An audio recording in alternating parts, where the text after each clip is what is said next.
The Thanksgiving table at my parents' house was covered with so much food that it looked like it might collapse.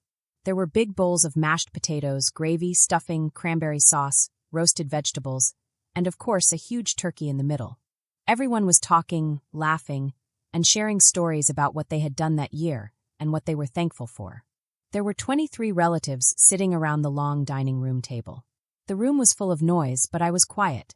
I stayed in the corner, quietly cutting slices of turkey for myself and for anyone who wanted more. I was 28 years old, but my family still thought I hadn't done much with my life. They said I had wasted my business degree and assumed my work in real estate had failed. I wasn't like my older brother Theron. Theron was 31, worked as a regional bank manager, and everyone admired him. He sat at the head of the table with Dad sitting across from him. Theron's wife, Lysandra, and their 3 young children seemed perfect in every way. They had the kind of jobs, money, and lifestyle that our family liked to show off to the neighbors. They were stable, successful, and the golden family everyone admired. "This turkey is perfect, Mom," Aunt Maris said, lifting her wine glass. "And your house, Tom, is just beautiful. You've really made it a showplace." The compliments kept coming from every direction. But for me, it felt like I didn't even exist.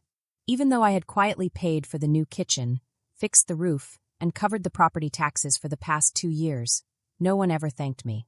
My parents' retirement money was not enough to keep up with their lifestyle, and they never noticed that the extra money had come from me. "Speaking of houses," Dad said, putting down his fork in a serious way, "I want to talk about some family business while we are all together." Everyone turned their attention to him. The room became quiet. Dad had that same serious tone he always used when he was about to make a big announcement or a decision that would affect everyone in the family. "Theron and Lysandra have been looking at vacation homes for the children," Dad said. "And I think it is time we make better use of family properties." My stomach sank. I had a feeling I already knew what was coming.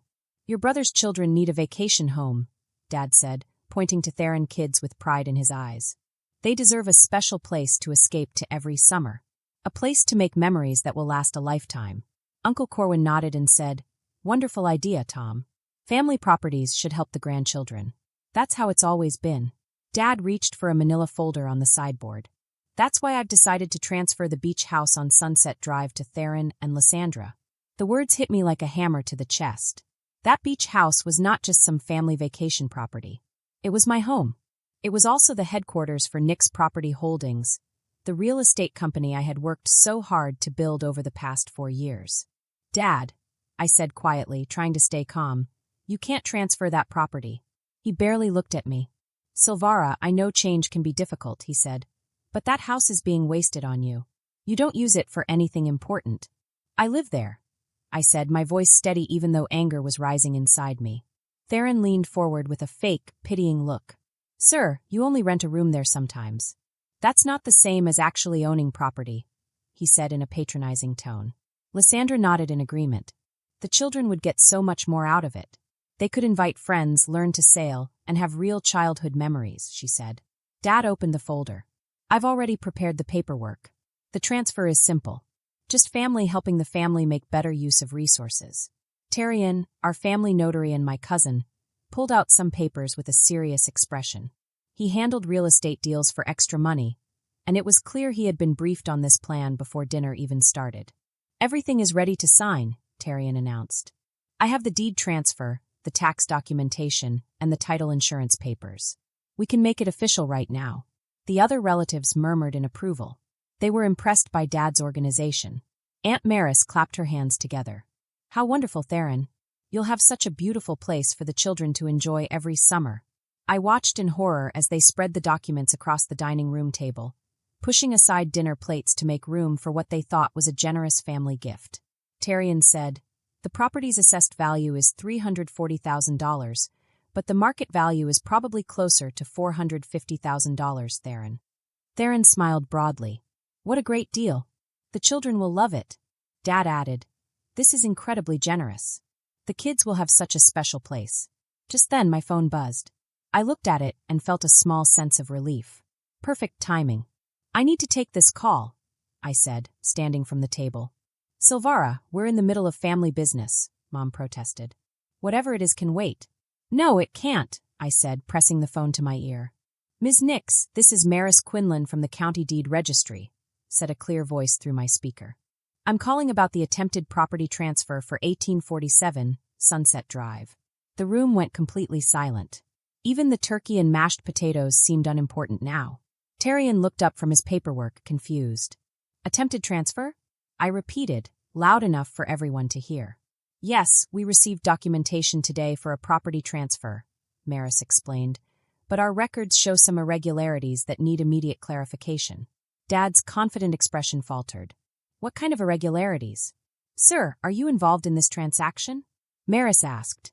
I'm Darius Nix, the property owner, Dad said, but his voice sounded unsure for the first time. I see. Mr. Nix, according to our records, you haven't owned 1847 Sunset Drive since December 2020. Can you clarify who currently owns it? The dining room went silent. Theron's fork fell onto his plate. That's impossible. Dad stammered. This property has been in our family for 15 years. Maris said firmly.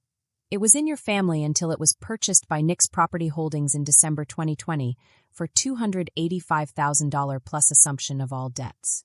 The current owner is Silvara Nix, who is listed as the sole proprietor and legal owner of the property. Every eye in the room turned to me. The turkey and cranberry sauce suddenly seemed completely unimportant. Silvara, what is she talking about? Mom whispered, shocked. I'm talking about the fact that when Dad defaulted on the mortgage 3 years ago, I purchased the property to prevent foreclosure, I said calmly. Dad's face went through confusion, shock, and finally horror. But we never missed payments, he said. No, I said, my voice calm. Because I've been making the payments. I've also been paying the property taxes, the insurance, and the maintenance costs for 3 years. Theron grabbed Terrian's paperwork and scanned it frantically. This can't be legal. Family property transfers don't work this way. You are correct, Maris said over the phone. Family transfers require the actual owner's consent. Mr. Darius Nix, attempting to transfer property you do not own constitutes fraud. Lysandra looked from Theron to me with growing panic. What does this mean for us? For the children's vacation home? It means, I said quietly, that you were planning to steal my house. Uncle Corwin sputtered indignantly. Now wait just a minute, Silvara. Your father would never. Attempting to forge property transfer documents is a felony, I interrupted. Terrian, as a notary, you are legally required to verify ownership before witnessing any transfer. The room was full of stunned faces. Theron looked like he had just been slapped. Dad's face was red with anger and embarrassment. Lysandra was pale, holding her hands to her mouth. Everyone realized that the family gift they had been praising was actually my home, legally mine, and no one could touch it without my permission. The room stayed silent for a long moment. I could hear my own heartbeat in my ears. Everyone had assumed that Dad could just give away the house. But now it was clear that I had been the one keeping it safe, paying for it quietly while they thought it belonged to Dad. I don't understand, Dad finally said. I thought we owned it all along. I've been paying the bills too. No, I said, shaking my head. I have been paying everything for the last 3 years. The house belongs to me, and no one can transfer it without my consent. That includes you, Dad. Theron opened his mouth, but no words came out. He looked defeated. Lysandra was still pale, and even Aunt Maris seemed unsure what to say. I took a deep breath, looking at everyone at the table. This isn't just about a house, I said. It's about respecting the law and respecting other people's hard work. I have been the one keeping this property alive for 3 years. And now no one can take it from me. The room stayed quiet. Finally, I said, now if everyone is finished, let's get back to dinner. But remember this. Family doesn't mean taking what isn't yours. It means helping each other, honestly and fairly. For the first time that night, the relatives seemed to see me, not just as the underachiever or the quiet daughter, but as someone strong, smart, and capable. I had won this battle quietly, without yelling or fighting. The rest of dinner went on slowly. The turkey was eaten, the mashed potatoes were passed around, and people whispered quietly about what had happened. But I didn't care. I knew the truth, and I knew that the house was mine legally and rightfully. Terrian had turned completely pale. He looked like he might faint. I didn't know what was happening at first. My father had said he told my dad that he owned property that he didn't even own for 3 years. I finished my explanation. That is called lying, Maris Quinlan said, her voice calm but serious.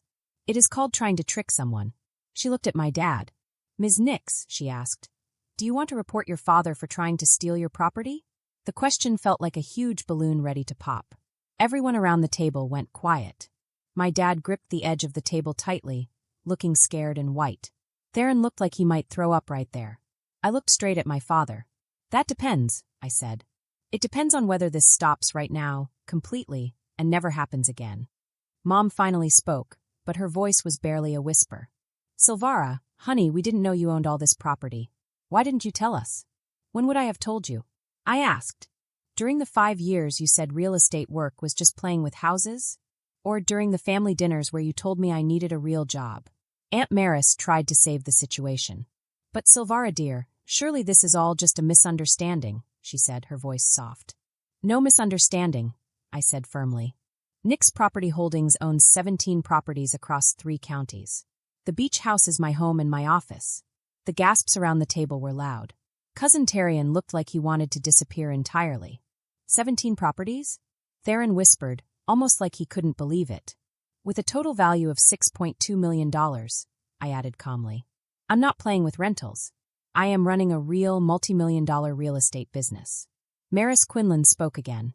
Ms. Nix, even if you decide not to press charges, our fraud investigation team will still need to look at this case. It is serious. Dad sank into his chair. He looked defeated. He finally understood the trouble he had gotten himself into. Investigation team? Dad asked weakly. Yes, sir, Maris said. Trying to commit property fraud automatically starts an investigation, especially if notarized documents are involved. Mr. Terrian Nix will also need to report this to the State Notary Board. Terrian looked sick to his stomach. My notary license, this could ruin my side business. It should, I said bluntly. You signed papers without checking if the property really belonged to the person. That is exactly what notary licenses are meant to prevent. Lysandra grabbed Theron's arm. What about the children's vacation home? Surely Silvara can work something out for the family, she asked. You mean the house where I live and work? I asked. The house you were planning to take without asking? Theron tried to explain himself. Silvara, if we had known you actually owned it.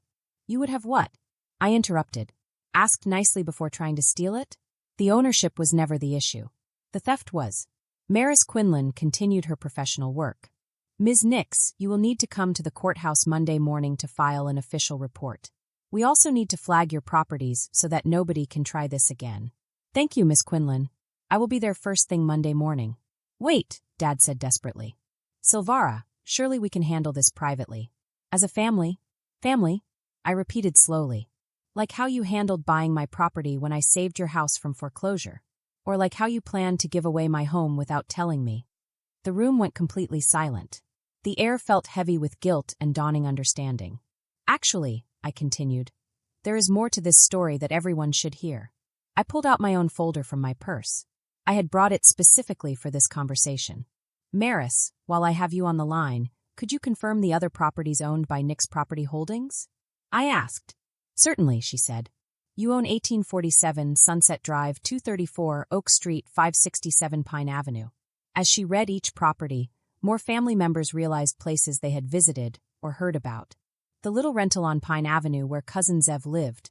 The apartment on Oak Street where Aunt Maris's daughter rented. Wait, Aunt Maris gasped. Silvara, you own Kaya's apartment building? Yes, I confirmed. I own 17 rental properties, including the apartment complex where 3 of our relatives live, the downtown office building where Uncle Corwin leases space for his accounting firm, and the shopping center where Theron Bank rents their newest branch. Theron choked on his wine. The Nix Plaza, that's yours? He asked. I nodded. I named it after our family, though apparently the family was too busy dismissing my work to notice. Terrian was frantically Googling on his phone. Silvara Nix Property Holdings. This says your company is worth $6.2 million in assets, earns $1.8 million per year, and is growing at about 30% per year, he said, looking pale. I'm not a failed real estate dabbler, I said. I am one of the most successful property investors in the county. The news hit the dinner table like a tsunami. Relatives who had been pitying me for years suddenly understood that they had been sitting with a multimillionaire who had quietly supported multiple family members without recognition. But why didn't you tell us? Mom asked, surprised. I tried, I said. Every family gathering for 4 years, I mentioned my properties, my business growth, and my investment strategies. You responded with advice about finding stable employment and suggestions that I stop playing with real estate. Maris Quinlan's voice returned through the speaker. Ms. Nix, I should mention that attempting fraud against a property portfolio this large elevates the severity of the case considerably. Dad's face went completely white. The Thanksgiving dinner ended in chaos. Everyone had to process the revelation that their unsuccessful family member was actually a multi-millionaire property mogul they had been patronizing for years.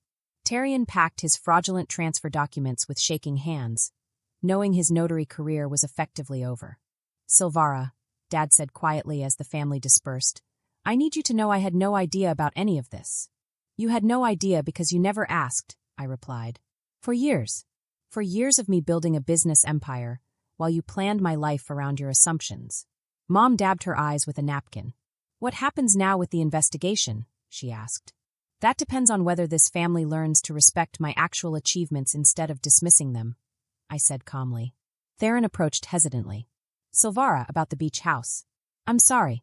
We genuinely thought. You thought you could take my home without asking because you assumed I didn't matter. I finished. That's not a mistake, Theron. That's a choice. Monday morning at the courthouse was awkward but efficient. Maris Quinlan processed my fraud complaint while Dad, Theron, and Tarian sat in the hallway waiting to give their statements to the investigation unit. The local newspaper picked up the story. Local real estate mogul prevents family fraud scheme. The article detailed how a young entrepreneur had built a multi-million-dollar property empire while family members assumed she was unemployed. 6 months later, Theron and Lysandra purchased their own vacation home with a traditional mortgage and their own money. Dad's credit was damaged by the fraud investigation, but no criminal charges were filed after he completed court-ordered financial counseling. The beach house at 1847 Sunset Drive remained exactly what it had been for 3 years. My home, my office, and the headquarters of Nix Property Holdings. No family Thanksgiving dinner would ever threaten its ownership again. Tarian lost his notary license and had to find a new side business. He learned the hard way that verifying ownership isn't optional when witnessing property transfers. The family learned that assumptions about success can be expensive, especially when they lead to attempted theft. They also learned that the quiet person at the dinner table might actually be the most successful person in the room if they had only paid attention. From that day on, I noticed small changes. Family members began to ask about my work, and they stopped assuming I wasn't serious about my business. They learned to respect me, not just because of money, but because I had quietly built something amazing with hard work, patience, and smart choices. Even at family dinners, everyone remembered the lesson. No one tried to assume ownership over what wasn't theirs. And I finally felt that I had earned the respect that I deserved, not just as a family member, but as a smart, capable businesswoman who could stand her ground. Every property I owned had a story. Each one reminded me that careful planning, knowledge, and persistence were more powerful than any assumptions someone else made about me. And most importantly, it reminded me that family, while sometimes tricky, could learn from mistakes and grow. By the end of the year, my business had grown even more. Nix Property Holdings now had 20 properties, with several new tenants and businesses renting spaces. Every time I walked through my beach house office, I smiled quietly, knowing that I had fought for my achievements, protected my home, and taught my family an important lesson about respect, honesty, and hard work. Even Tarian, who had lost his notary license, had learned a very important lesson. No shortcut or dishonest plan could ever replace doing things the right way. He now worked in a small bookkeeping job, which humbled him, but he had finally learned to respect the rules he once ignored. That Thanksgiving was the turning point. It wasn't just about property, money, or business. It was about understanding, respect, and realizing that appearances can be very deceiving. The quiet ones, the ones people ignore, can sometimes be the strongest, the smartest, and the most capable of all. And from that day on, every time the family gathered, I noticed a little more attention, a little more respect, and a lot less underestimation. They finally understood that success doesn't always announce itself. Sometimes, it quietly grows until it is impossible to ignore.